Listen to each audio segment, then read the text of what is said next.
Hello students, class 10 English term 1 examination के लिए मैंने आपको बताया था ग्रामर में जो पोर्शन आने हैं ये टेंस से लेकर क्वेश्चंस तक बताया था, जिसमें मैंने टेंस आपको बताया, मॉडल्स बताया, सब्जेक्ट वर्ब आज मैं बता रहा हूँ।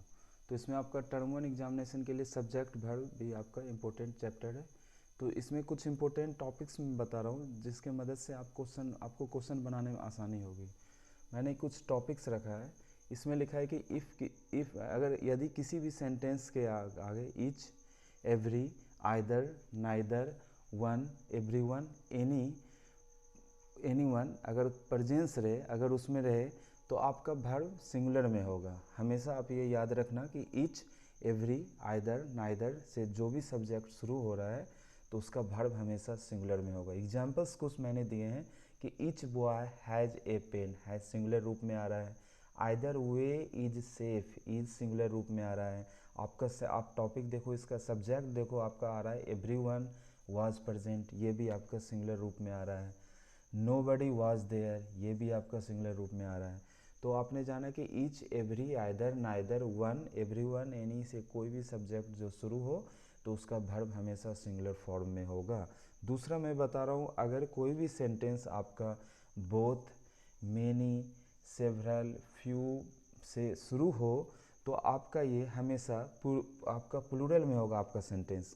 जैसे both of them are guilty, are आपका प्लूरल में है। A few persons are honest, are आपका प्लूरल में। इसके अलावा भी आप सेंटेंस सेट करके आप इसमें आपका वर्ब प्लूरल आप कर सकते हो।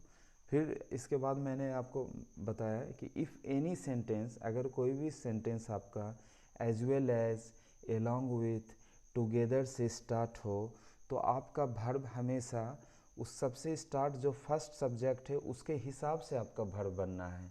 आप यहाँ पे देखो कि he as well as his children, he as well as his children is honest, तो आपका ही के अनुसार होना है ये इज।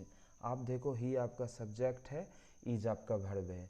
लेकिन यहाँ पे आप सोच रहे होगे कि चिल्ड्रेन है तो यहाँ पे आर होना चाहिए था, लेकिन ऐसा कुछ नहीं है। नियम के अनुसार, प्रिंसिपल के अनुसार, रूल के अनुसार मुझे he as well as his children is लगाना है, क्योंकि यहाँ ही लगा हुआ है। अगर यहाँ आई लगा रहता तो यहाँ मैं एम लगाता। बाकी सेकेंड भी आपका इस टाइप में ही है, he and not I has done it, not have. I के साथ जनरली आप हैव लगाते हो, लेकिन हैज़ लगेगा क्योंकि ही के अनुसार आपको सेट करना है। फिर 4 में आप चलते हैं। इसके अलावा जो 4 नियम है, आपका चौथा नियम है, ये मैंने यहाँ पे लिख रखा है कि अगर कोई सब्जेक्ट आपका स्टार्ट्स होता है आइदर से, नाइदर से, तो आपका सिंपल आपका यहाँ पे लगाना है आइदर यू और ही इज़ गिल्टी, नज़दीक वाले सब्जेक्ट के अनुसार ये होना है। Neither he nor I am guilty, ये नज़दीक वाले सब्जेक्ट के अनुसार होना है, जिसका सब्जेक्ट आपका आइदर और नाइदर से शुरू है। Thank you.